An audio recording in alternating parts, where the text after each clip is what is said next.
Hello नमस्कार दोस्तों, स्वागत है आपका हमारे चैनल नित्य एग्जाम पॉइंटर पर। दोस्तों आज हम लोग 25 जुलाई के महत्वपूर्ण करंट अफेयर पर चर्चा करेंगे दोस्तों, तो बने रहिए आखिरी तक हमारे साथ दोस्तों, क्योंकि आज के डेट के जो भी महत्वपूर्ण करंट अफेयर आपके एग्जाम के पॉइंट ऑफ व्यू से अच्छे हैं दोस्तों, आपके एग्जाम में आ सकते हैं, उनका कलेक्शन लेकर के हम उपस्थित हुए हैं। तो अभी तक हमारे चैनल को आपने सब्सक्राइब नहीं किया है, हमारे चैनल पर आप नए हैं तो हमारे चैनल को सब्सक्राइब कर लीजिए, साथ ही बेल आइकन को जरूर प्रेस कर दीजिएगा दोस्तों। और इस करंट अफेयर का यदि आप लोग PDF डाउनलोड करना चाहते हैं तो डिस्क्रिप्शन में हमारे टेलीग्राम चैनल का लिंक दिया गया है, आप उसे ज्वाइन कर लीजिए, क्योंकि डेली का करंट अफेयर्स दोस्तों यहाँ पर अपलोड कर दिया जाता है। तो आप बड़ी आराम से इस PDF को डाउनलोड करके और एक अच्छा सा नोट बना सकते हैं दोस्तों। तो आइए स्टार्ट करते हैं आज का करंट अफेयर। पहला प्रश्न है कि हाल ही में किस राज्य के काकरापार परमाणु ऊर्जा परियोजना से जुड़े वैज्ञानिकों ने इस संयंत्र की तीसरी इकाई में पहली बार क्रांतिकता यानी कि क्रिटिकलिटी प्राप्त की है दोस्तों? तो वो है गुजरात राज्य के काकरापार परमाणु ऊर्जा परियोजना। ठीक है, ये कहाँ पर है? गुजरात राज्य में है। तो आइए थोड़ा सा इसका स्पष्टीकरण व्याख्या देखते हैं दोस्तों। तो काकरापार परमाणु ऊर्जा संयंत्र गुजरात के तापी जिले में स्थित है। इस संयंत्र की पहली 2 इकाइयाँ कनेडियन तकनीकी पर आधारित है और जो तीसरी है दोस्तों वो पूर्णतः स्वदेशी तकनीकी पर आधारित है। गुजरात में स्थित यह 700 मेगावाट की क्षमता वाले ऊर्जा संयंत्र है। इसका सामान्य स्थिति में परिचालन जो है आना इस बात का संकेत है दोस्तों कि यह संयंत्र ऊर्जा उत्पादन के लिए अब तैयार है। तो यह देश का एकलौता सबसे बड़ा रिएक्टर है, ये आपको याद रखना है, ये आपका इम्पॉर्टेंट प्रश्न है। ठीक है, कि यह देश का एकलौता सबसे बड़ा रिएक्टर है। काकरापार परमाणु ऊर्जा संयंत्र भारत का एकमात्र परमाणु ऊर्जा संयंत्र है। काकरापार परमाणु ऊर्जा संयंत्र गुजरात के सूरत शहर से 80 किलोमीटर दूर ताप्ती नदी के किनारे पर स्थित है। तो जितनी भी 2-3 चीज़ें इसमें पॉइंट एग्जाम इम्पॉर्टेंट है दोस्तों, उसको आप ज़रूर नोट कर लीजिएगा। आइए थोड़ा सा गुजरात के बारे में देखते हैं। तो जो कैपिटल है दोस्तों इसकी गांधीनगर, लार्जेस्ट सिटी अहमदाबाद, और जो टोटल डिस्ट्रिक्ट हैं दोस्तों वो कितने हैं? 33 हैं। गवर्नर कौन है दोस्तों? आचार्य देवव्रत। चीफ मिनिस्टर हैं विजय रूपानी। और जो लेजिस्लेचर है दोस्तों यूनिकैमरल है, यानी कि एक सदनीय है दोस्तों। ठीक है, और कुल 182 सीट्स हैं।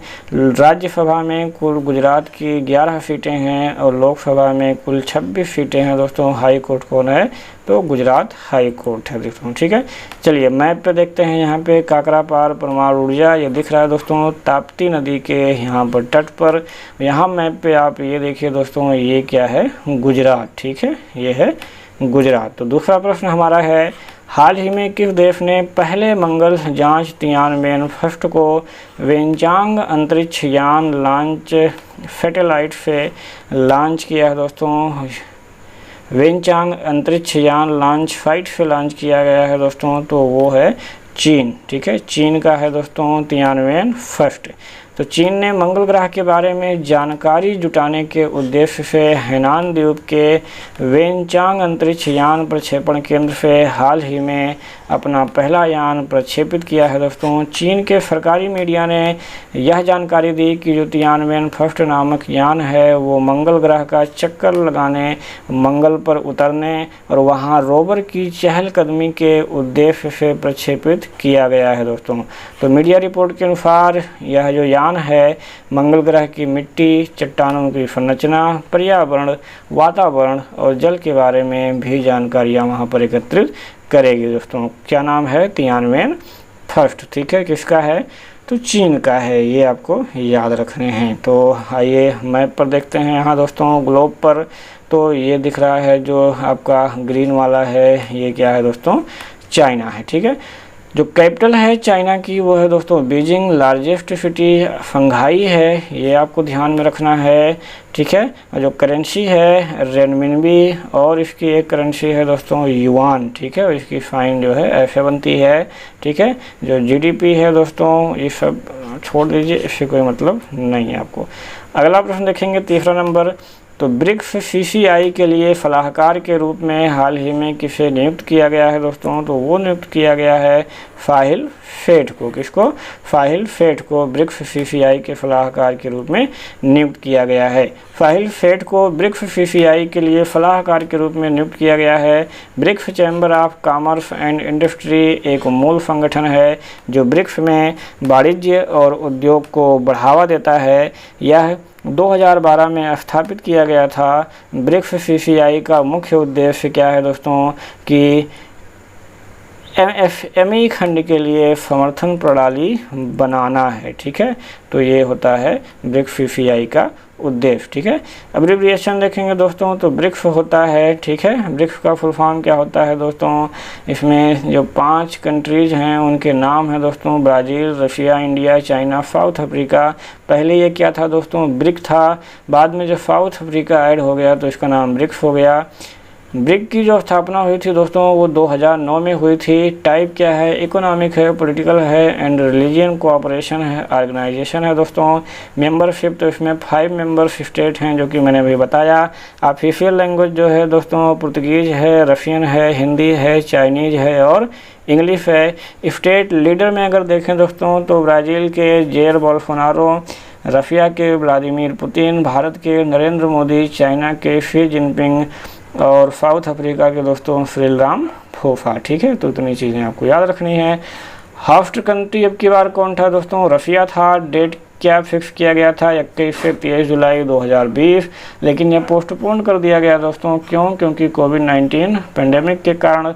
मोटो क्या था अब की बार का? कि BRICS partnership for global stability, shared security and innovative growth, ये जो है अब की बार का थीम था दोस्तों। ठीक है, तो अगर कंट्री की बात करें दोस्तों तो ये हो गया रशिया, ये हो गया चाइना, ये हो गया इंडिया, ये हो गया साउथ अफ्रीका और ये हो गया दोस्तों ब्राज़ील। ठीक है, तो कुल मिलाकर के हो गए ब्रिक्स, BRICS, ब्रिक्स हो गए। ठीक है, चलिए अगला प्रश्न देखेंगे दोस्तों कि हाल ही में किस बैंक ने देश के सभी जिलों में सैनिटाइजर और मास्क बांटने का अभियान लॉन्च किया है? किस बैंक ने लॉन्च किया है दोस्तों? तो वो लॉन्च किया है पंजाब नेशनल बैंक ने। पंजाब नेशनल बैंक ने देश के सभी जिलों में सैनिटाइजर और मास्क बांटने का अभियान लॉन्च किया है। पंजाब नेशनल बैंक ने देश में लॉन्च किया है। पंजाब नेशनल बैंक अपनी स्थापना के समय से ही दोस्तों समाज के हित में कार्य करने के लिए तत्पर रहा है।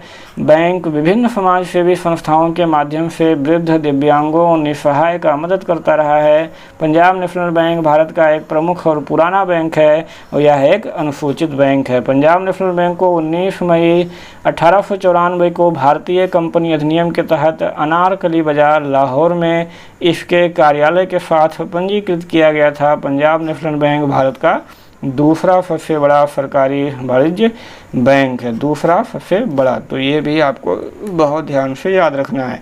अगला प्रश्न है जो आज का वो ये है कि पुदुचेरी सरकार ने कोरोना से मरने वाले व्यक्ति के परिजनों को निम्न में से कितनी आर्थिक सहायता प्रदान करने की घोषणा की है? तो वो की है दोस्तों 1 लाख रुपए की। ठीक है, 1 लाख रुपए की सहायता प्रदान करेगा कोरोना से मरने वाले व्यक्ति के परिजनों को। ठीक है, तो पुदुचेरी के मुख्यमंत्री हैं दोस्तों वी नारायणस्वामी। इन्होंने हाल ही में विधानसभा में घोषणा की कि उनकी जो सरकार है वो कोरोना संक्रमण के चलते जान गंवाने वाले लोगों के परिजनों को मुख्यमंत्री राहत कोष से 1 लाख रुपए की आर्थिक मदद मुहैया कराएगी। केंद्रीय मंत्रालय की अगर माने, केंद्रीय स्वास्थ्य मंत्रालय की अगर माने तो संक्रमण से ठीक होने की दर दोस्तों अब 63.18% पर पहुंच गई है। अब तक 7,82,606 मरीज ठीक हो चुके हैं। मौजूदा समय में 3,56,439 संक्रमित मरीज हैं और देश में संक्रमण के मामले बढ़ करके अब टोटल कितने हो गए दोस्तों?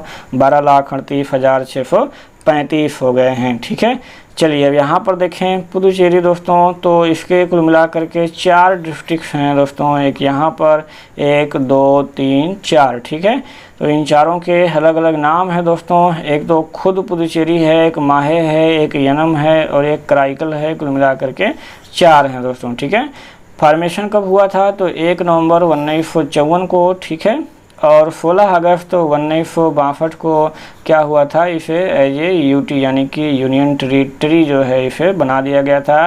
कैपिटल और लार्जेस्ट जो सिटी है दोस्तों वो पांडिचेरी ही है। डिस्ट्रिक्ट 4 आपको मैंने बता ही दिए। जो गवर्नमेंट है दोस्तों वो है, अगर लेफ्टिनेंट गवर्नमेंट देखें तो कौन है दोस्तों, किरण बेदी। ठीक है, जितने भी यूटी होते हैं दोस्तों वहाँ पर गवर्नर नहीं, वहाँ पर लेफ्टिनेंट गवर्नर होते हैं, या तो एडमिनिस्ट्रेटर होते हैं या तो सेक्रेटरी होते हैं। ठीक है, तो जितने भी यूटी होते हैं उसमें लेफ्टिनेंट गवर्नर होते हैं, गवर्नर नहीं होता है। ठीक है, चलिए, तो लेफ्टिनेंट गवर्नर कौन है, किरण बेदी। चीफ मिनिस्टर कौन है दोस्तों, V Narayan Swami. Chief secretary कौन है दोस्तों, अश्वनी कुमार। और डायरेक्टर जनरल ऑफ पुलिस यानी कि डीजीपी कौन है, तो बालाजी श्रीवास्तवा।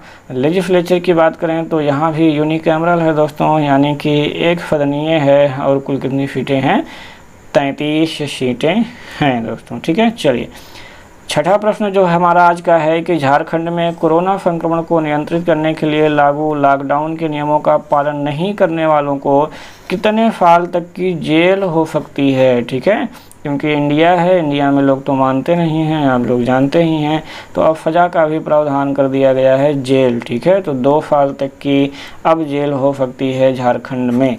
तो झारखंड में कोरोना संक्रमण को नियंत्रित करने के लिए लागू लॉकडाउन के अगर नियमों का पालन नहीं करते हैं तो 2 साल तक की जेल हो सकती है, और साथ में 1 लाख रुपए तक का जुर्माना भी देना पड़ सकता है। ठीक है, तो झारखंड कैबिनेट सचिव हैं दोस्तों अजय कुमार। उन्होंने बताया कि सरकार की तरफ से लॉकडाउन के संबंध में समय समय पर दिशा निर्देश लागू किए जा रहे हैं, और झारखंड सरकार अब जुर्माने और दंड के प्रावधान संबंधी अध्यादेश पर राज्यपाल की अनुमति लेगी। ठीक है, और इसके बाद यह लागू हो जाएगा। ठीक है, 2 साल तक की जेल और 1 लाख रुपए तक का जुर्माना भी हो सकता है। ठीक है, तो झारखंड यहाँ पर देखिए दोस्तों, ये मैप पे दिख रहा है झारखंड। झारखंड की कैपिटल क्या है दोस्तों, तो रांची है। लार्जेस्ट सिटी क्या है, जमशेदपुर। ठीक है, इसका जो फॉर्मेशन हुआ था दोस्तों, स्थापना वो कब हुआ था, 15 नवंबर 2000। ठीक है, ये एग्ज़ाम के पॉइंट ऑफ व्यू से काफ़ी इम्पोर्टेंट है। अगर टोटल डिस्ट्रिक्ट देखें तो कुल 24 डिस्ट्रिक्ट हैं, और यहाँ पे गवर्नर कौन है दोस्तों, तो वो हैं द्रौपदी मुर्मू। चीफ मिनिस्टर दोस्तों हेमंत सोरेन, जो कि जेएमएम पार्टी के हैं। लेजिस्लेचर यहाँ भी यूनिकैमरल है दोस्तों, कुल 81 विधानसभा सीटें हैं। पार्लियामेंट्री की अगर बात करें तो राज्यसभा में 6 सीटें आती हैं, और लोकसभा में 14 सीटें जो है झारखंड से आती हैं दोस्तों। हाई कोर्ट की बात करें तो यहाँ का अपना high court Jharkhand high court है।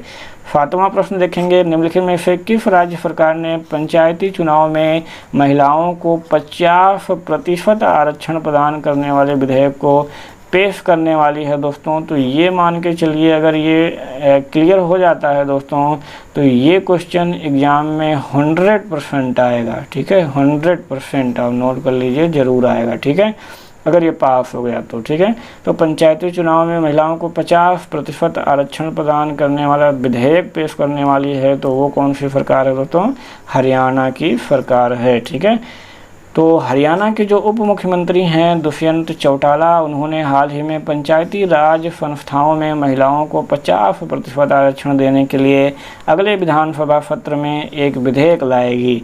चौटाला जो हैं दोस्तों वो उद्योग, ग्रामीण विकास और पंचायती राज मामलों के मंत्री भी हैं। उन्होंने कहा कि राज्य सरकार पंचायती राज संस्थाओं और समाज में महिलाओं की अधिकतम भागीदारी सुनिश्चित करने के लिए पर्याप्त कदम उठा रही है। ठीक है, चलिए, अगर हरियाणा आप मैप पे देखना चाहें तो ये देख लीजिए, ये है दोस्तों यहाँ पर हरियाणा, और इसकी जो स्थापना हुई थी दोस्तों स्टेटहुड वो कब हुई थी, 1 नवंबर 1966। कैपिटल चंडीगढ़। लार्जेस्ट सिटी क्या है, फरीदाबाद है दोस्तों। जो टोटल डिस्ट्रिक्ट हैं हरियाणा में वो कितने हैं, 22 डिस्ट्रिक्ट हैं। अगर गवर्नर की बात करें दोस्तों तो गवर्नर हैं सत्यदेव नारायण आर्य।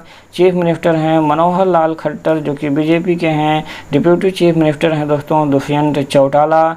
लेजिस्लेचर जो है दोस्तों विधानमंडल वो भी यहाँ पे यूनिकैमरल है, यानी कि एक सदनीय है, यानी कि केवल विधानसभा है, और टोटल कितनी है 90 सीटें हैं। पार्लियामेंट्री की बात करें तो राज्यसभा में 5 सीटें मिली हैं, और लोकसभा में 10 सीटें जो हैं हरियाणा से जाती हैं दोस्तों। ठीक है, चलिए अगला प्रश्न 8 नंबर, हाल ही में ग्रेटा थुनबर्ग बहुत ही इम्पॉर्टेंट हैं दोस्तों। ग्रेटा थुनबर्ग अच्छे एग्ज़ामों में, पीसीएस में, आरओ में, एआरओ में, जितने भी एग्ज़ाम हुए सब में ग्रेटा थुनबर्ग के बारे में ज़रूर पूछा है। आप पिछला प्रीवियस ईयर का क्वेश्चन पेपर उठा के ज़रूर देख सकते हैं।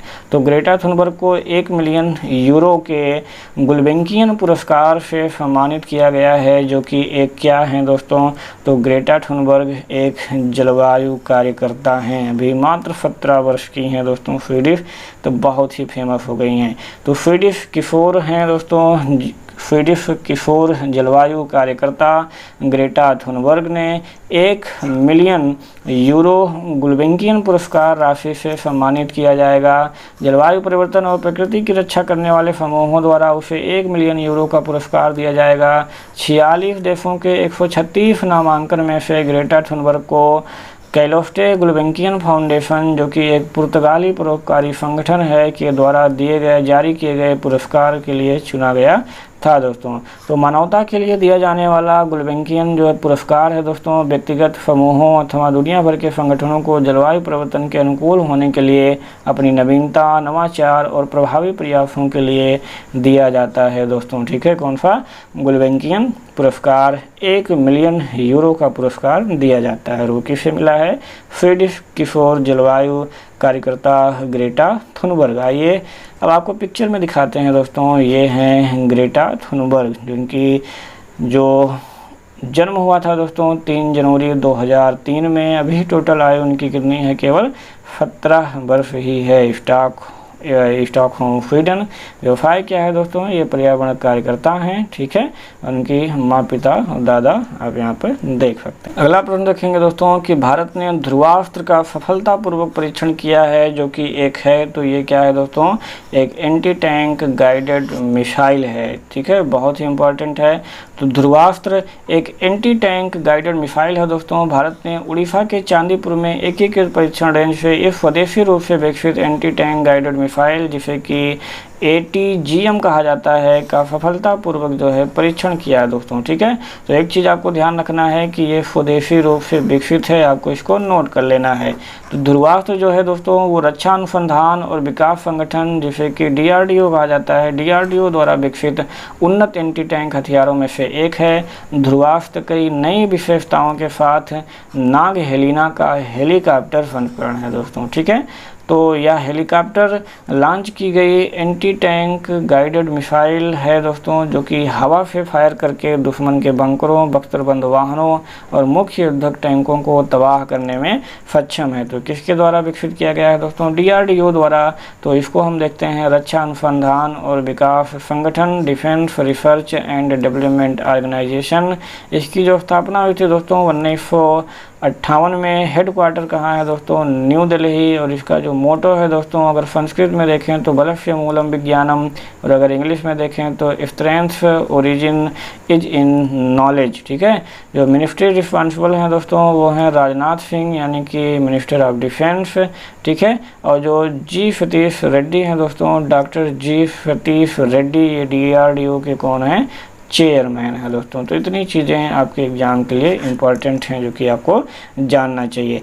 पिछला प्रश्न जो हमने पूछा था दोस्तों वो ये था कि मनोदर्पण पहल की शुरुआत किसके द्वारा शुरू की गई है। तो जितने भी दोस्तों ने हमें आंसर दिया है कमेंट बॉक्स में, वो बिल्कुल राइट दिया है। और कुछ जो हमारे दोस्त भाई बहनें हैं वो बिल्कुल कंटिन्यू लगे हुए हैं और इस करंट अफेयर्स को डेली तत्परता के साथ देख रहे हैं और अपना जवाब भी दे रहे हैं दोस्तों। तो यकीन मानिए ऐसे ही यदि आप लगे रहे तो आने वाला कोई भी एग्ज़ाम होगा तो आपके करंट का कोई भी क्वेश्चन दोस्तों स्किप नहीं होगा, सारे के सारे प्रश्न सॉल्व करके ज़रूर आएंगे दोस्तों। तो ऐसे ही तत्परता के साथ लगे रहिए हमारे साथ और ज़्यादा से ज़्यादा जो है दोस्तों एग्ज़ाम में आप सफलता प्राप्त कीजिए। तो ये किसके द्वारा शुरू किया गया था दोस्तों? मनोदर्पण पहल। तो तो ये शुरू किया गया था श्री रमेश पोखरियाल निशंक द्वारा, जो कि HRD मिनिस्टर हैं दोस्तों। ठीक है, तो केंद्रीय मानव संसाधन विकास मंत्री हैं दोस्तों रमेश पोखरियाल निशंक। इनके द्वारा मनोदर्पण पहल की शुरुआत की गई। इस पहल में कोविड महामारी के दौरान और उसके बाद भी छात्रों के मानसिक स्वास्थ्य और तंदुरुस्ती को बनाए रखने के लिए मनोसामाजिक सहायता प्रदान करने हेतु विभिन्न तरह की गतिविधियों की एक विस्तृत श्रृंखला शामिल की गई है दोस्तों। ठीक है, मनोदर्पण आत्मनिर्भर भारत अभियान के अंतर्गत आने वाली एक पहल है और मनोदर्पण मंच छात्रों, शिक्षकों और अभिभावकों के मानसिक स्वास्थ्य एवं भावनात्मक कल्याण के लिए एक अस्थायी मनोसामाजिक सहायता प्रणाली के रूप में भी कार्य करेगा दोस्तों। ठीक है, तो आत्मनिर्भर भारत के तहत जो कुछ दोस्तों 19 लाख करोड़ का पैकेज आया है और उसका कहीं ना कहीं तो प्रयोग करना ही है, तो वो इसका प्रयोग यहाँ पर कर रहे हैं, जो कि हमें लगता है आप लोगों को कभी भी दिखाई नहीं पड़ने वाली है। ठीक है, चलिए अगला जो आपके लिए प्रश्न है दोस्तों वो ये है कि भारत और मालदीव ने हाल ही में माले में की स्थापना के लिए एक समझौते पर हस्ताक्षर किए हैं। तो किसकी स्थापना के लिए, आंसर आपको कमेंट बॉक्स में बताना है दोस्तों, क्योंकि ये क्वेश्चन आपके लिए है। तो इसका आंसर आप लोग कमेंट बॉक्स में ज़रूर दीजिएगा दोस्तों, हमें आपके आंसर की बेसब्री से प्रतीक्षा रहती है दोस्तों। तो ऐसे ही बने रहिए हमारे नित्य एग्जाम पॉइंटर फैमिली के साथ दोस्तों। यहाँ पर और भी जो सारी क्लासें चल रही हैं, हिंदी की, मैथ की, रीजनिंग की, ठीक है, हिस्ट्री की, तो वो सारी क्लासें भी बेहतर ढंग से चल रही है दोस्तों। आप उसमें भी पूरी तरीके से पार्टिसिपेट कीजिए और ज़्यादा से ज़्यादा लाभ प्राप्त कीजिए दोस्तों। तो thanks for watching, have a good day. Daily current affair देखने के लिए आपका बहुत बहुत धन्यवाद। आपका दिन शुभ हो। जय हिंद, जय भारत।